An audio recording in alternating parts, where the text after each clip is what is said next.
Oke, salam jumpa kembali untuk kita semua. Pada sesi ini,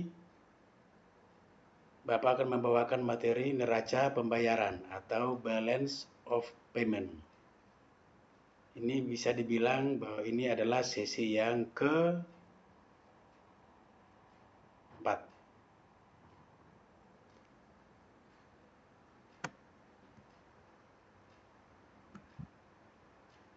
Dalam neraca pembayaran ini, yang perlu kita bahas pertama adalah apa pengertian neraca pembayaran.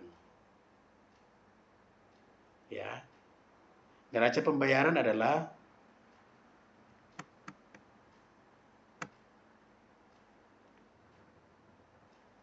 suatu catatan sistematis yang berisi hubungan ekonomi atau transaksi antar penduduk dari suatu negara dengan negara lainnya, ya, dinilai dalam mata uang pada kurun waktu tertentu, biasanya 1 tahun.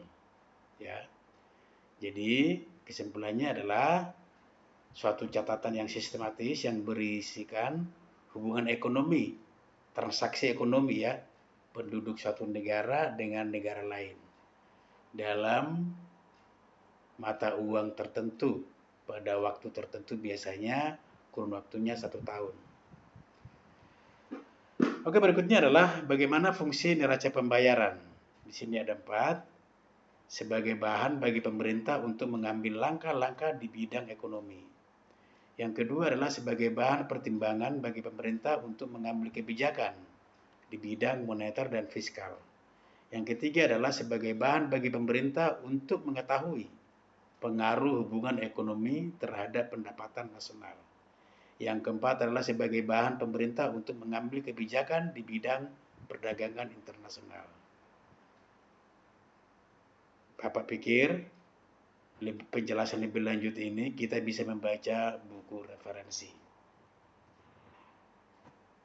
Berikutnya adalah komponen neraca pembayaran atau bisa dikatakan bagian-bagiannya. Ini neraca pembayaran, apa saja sih isi-isinya?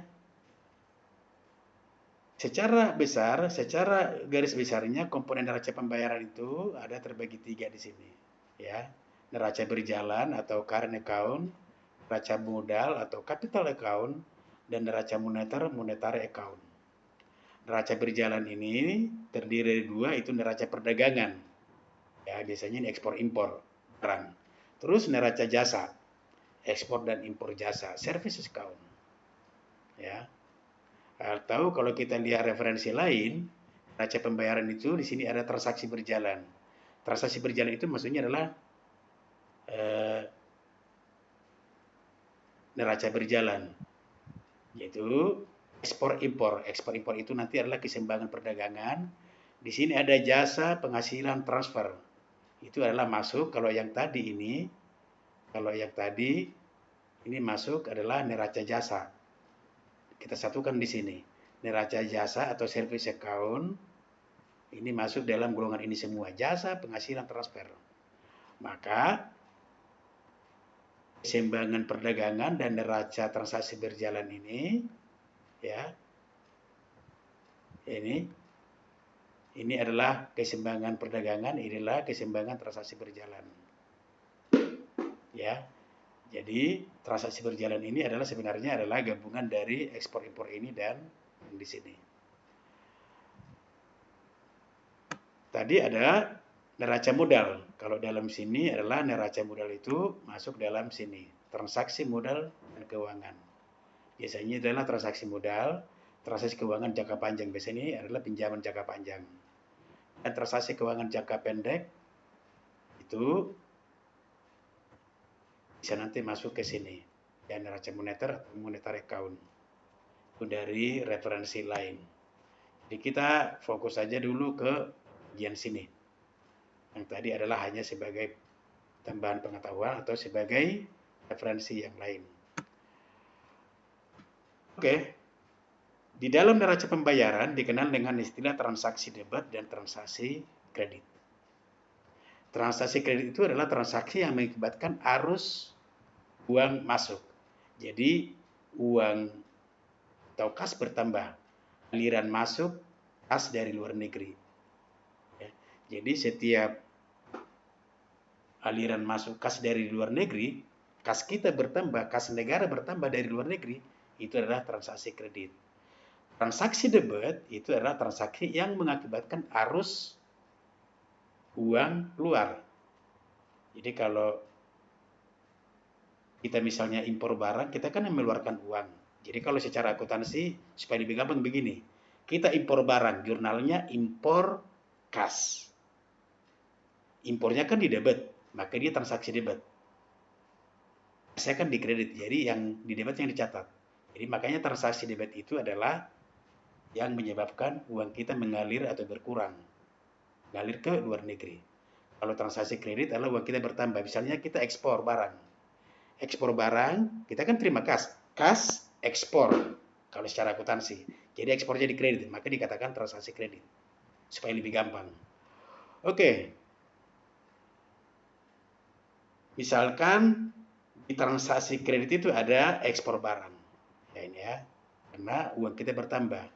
Transaksi debit itu adalah impor barang karena uang kita berkurang. Di neraca jasa, misalkan kita menerima bunga, menerima dividen dari luar negeri, kan kas negara kan bertambah, maka ini transaksi kredit. Terus menerima hasil pariwisata dari luar negeri, misalnya wisatawan dari luar negeri datang ke sini, wisatawan mancanegara masuk ke Indonesia, maka kita menerima hasil pariwisata dari wisatawan mancanegara ini. Terus penerimaan pendapatan jasa dari luar negeri. Terus kalau transaksi debit, pembayaran jasa, kita misalnya membayar bunga, membayar dividen ke luar negeri. Kalau kita punya pinjaman, kita bayar bunga. Itu uang kita berkurang, maka transaksi debit. Pembayaran jasa pariwisata ke luar negeri. Pembayaran jasa-jasa ke luar negeri. Terus neraca modal dalam transaksi kredit, kalau ada modal masuk atau pinjaman. Misalnya kita pinjam uang dari luar negeri. Atau investasi yang diterima dari luar negeri. Misalkan negara Singapura menginvestasikan modalnya di Indonesia. Itu masuk dalam neraca modal, transaksi kredit. Transaksi debit adalah misalkan kita meminjamkan uang ke luar negeri. Kita kasih pinjaman nih. Uang kita berkurang, ini pinjaman. Kita meminjamkan uang ke luar negeri. Atau Indonesia melakukan investasi di luar negeri. Uang berkurang, maka ini transaksi debit. Jadi ketika kreditnya, ini kan penerimaan sebenarnya nih, ketika kreditnya lebih besar daripada debit, itu adalah ada selisih positif, itu surplus. Misalnya transaksi kredit itu dilambangkan dengan plus, transaksi kredit dilambangkan dengan plus, transaksi kredit debit, ulangi, transaksi kredit dilambangkan dengan plus, transaksi debit dilambangkan dengan plus. Maka kredit ketika lebih besar daripada debit itu surplus. Tapi debitnya ini kalau ini lebih besar pengeluaran dibandingkan penerimaan ini, maka dia defisit. Oke, ini adalah sebagai contoh laporan neraca pembayaran. Ya, di sini ada, ini secara sekilas saja ini. Ini ekspor, ini impor. Jadi impor kan di sini minus. Ini kan plus, jadi karena impor itu adalah transaksi debit. Migas ini plus, ini minus. Sama. Di sini jasa-jasa pendapatan primer dan sekunder ini adalah minus, berarti uang kita berkurang di sini. Uang mengalir ke luar negeri ini. Ya kalau ini plus itu minus. Ya ini hanya gambaran sekilas saja ini sebagai contoh neraca pembayaran. Ya. Untuk lebih detailnya adalah ini ilustrasi neraca pembayaran supaya lebih jelas kita punya konsep. Ya. Ini adalah supaya kita punya konsep dalam hal neraca pembayaran. Misalnya ini neraca barang nih. Kita ekspor barang ke luar negeri, mau ke negara manapun yang penting ekspor barang semua total. Plus 700 miliar. Impor barang, berarti kita mengeluarkan uang, makanya ini minus 100 M. Maka 700 dikurang 600 adalah 100 M. Jadi neraca barang itu 700 dikurang 600 adalah 100 M. Ini plus. Ini bisa dikatakan masih surplus dalam hal neraca barang. Oke, masuk ke neraca jasa. Neraca jasa misalnya ekspor jasa ke negara C. Kalau kita ekspor jasa ke negara C, berarti kan kita menerima uangnya tuh. Ya, ini 300 M. Bunga diterima dari luar negeri, berarti uang kita bertambah 5 M. Dividen yang diterima dari luar negeri 25 M. Jadi ini kita kategorikan dalam jasa semua ini. Ya. Impor jasa. Ya, berarti kita bayar jasa ke luar negeri, jasa dari negara C. Jadi kita menggunakan jasa dari negara C, maka kita bayar minus. Dividen yang dibayar ke luar negeri minus. Bunga dibayar minus. Jadi kalau kita jumlahkan ini 300 M tambah 5 M tambah 25 M dikurangi 300 M dikurangi 40 M dikurangi 25 M, totalnya neraca jasa 35 miliar, itu minus nih. Jadi neraca jasa di sini boleh dikatakan defisit. Oke. Neraca barang 100 M dijumlah dengan neraca jasa jadi 100 M ditambah dengan minus 35 M, hasilnya adalah plus 65 M. Itu namanya neraca berjalan. Current account 1 tambah 2 ini 1 ini 2 ini ya 1 2. Oke, neraca modal. Neraca modal itu adalah menyangkut investasi dan pinjaman jangka panjang. Investasi dari luar negeri. Jadi luar negeri investasi modalnya di Indonesia nih contohnya. Maka uang masuk 200 miliar. Investasi dari luar negeri 250 miliar. Pemberian pinjaman. Jadi kita memberikan pinjaman ke luar negeri, minus, uang berkurang. Investasi di luar negeri, misalnya Indonesia melakukan investasi di luar negeri, minus. Maka neraca modal ini adalah 250 M. Sehingga neraca berjalan ditambah dengan neraca modal, ini A ditambah B, neraca berjalan ini ditambah dengan neraca modal, itu neraca total 315 M. Ya. Ini supaya lebih kelihatan dulu nih. Neraca modal 315 M. Ya. A tambah B. Ini A tambah dengan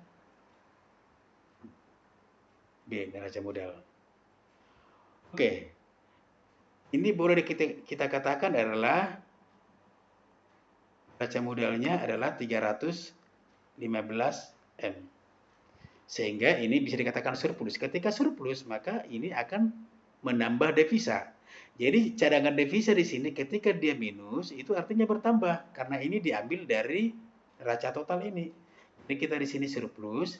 Surplus ini adalah dialihkan ke cadangan devisa. Maka ini minus. Sehingga ini 315 surplusnya ini dikurangi dengan cadangan devisa 0. Selisih perhitungan di sini adalah biasanya karena ada selisih perhitungan di sini. Kalau misalnya selisih perhitungan di sini adalah diperkirakan 5, maka cadangan devisa di sini adalah 310. Tapi kita anggap di sini selisih perhitungan adalah 0. Sebagai ilustrasi neraca pembayaran. Mudah-mudahan kita bisa mengerti dan selanjutnya nanti ada soal latihan yang akan diberikan untuk mengasah kemampuan kita di bidang neraca pembayaran. Terima kasih untuk kita semua. Tetap semangat. Tuhan memberkati.